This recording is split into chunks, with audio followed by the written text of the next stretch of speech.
Hello everyone गोदान मोनसे भिडिअनि गेजेरजों नोंथांमोनखौ गासिखौबो बरायनानै लाग्रोबाय लोगोफोर ओरैनोथ' नोंथांमोना भिडिअनि टाइटेल आरो थाम्बनेलआवथ' नायनानै हमनो हाखाबाय दिनै आं मानैसो भिडिअखौ लानानै फैदों लोगोफोर दायो आं नोंथांमोननि सेराव लानानै फैदों फेमिलि एन्टारटेनमेन्ट बेनारनिफ्राय दिहुनजानाय मोनसे गोदानै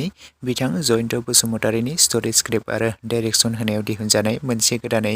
खांखिला गोफार मोनसे कमेडि शर्ट मुभिनि सायाव आपडेट लानानै फैदों लोगोफोर नोंथांमोनाथ' गोबाङानो बे खांखिला गोफार मोनसे कमेडि शर्ट मुभिखौ गोबाङानो नायबाय थाखादों आरो नुबाय थाखादों नङा होमबा लोगोफोर पार्ट बाय पार्ट बिथांमोना रिलिज खालामनानै होगासिनो दंखायो स' नोंथांमोना गोबाङानो पार्ट 1 निफ्राय लानानै पार्ट 12 सिम अलरेडि नायखाबाय आरो नुखाबाय आरो नोंथांमोना गोबाङानो नायनानै अनसायदों बे खांखिला गोफार मोनसे कमेडि शर्ट मुभिखौ आरो लोगोफोर नोंथांमोना बे खांखिला गोफार मोनसे comedy short मुभियावनो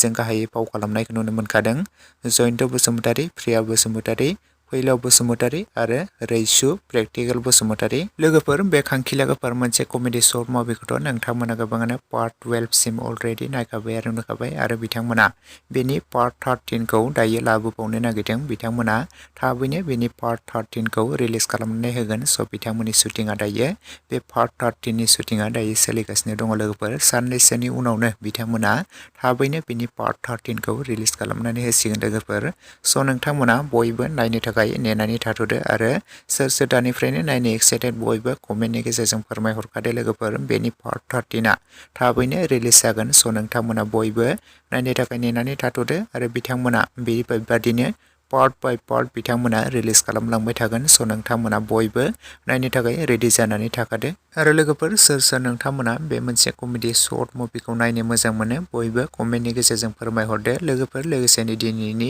short update video बेखिनियावनो भिडिअखौ नायनानै नोंथांमोना मोजां मोनदोंब्ला लाइक खालामोब्लानो जाबाय लोगोसे चेनेलाव गोदानै फैदोंब्ला साबस्क्राइब खालामनानै खाथिनि बेल आइकनखौबो अल प्रेस खालामना लादो जाहाथे नोंथांमोना बेफोरबायदिनो माखासे गोदान फैनो गोनां कमेडि शर्ट मुभिफोरनि आरो बर' सावथुनफोरनि माखासे मिउजिक भिडिअफोरनि आपडेटखौ मोनथिनो मोनबाय थायो।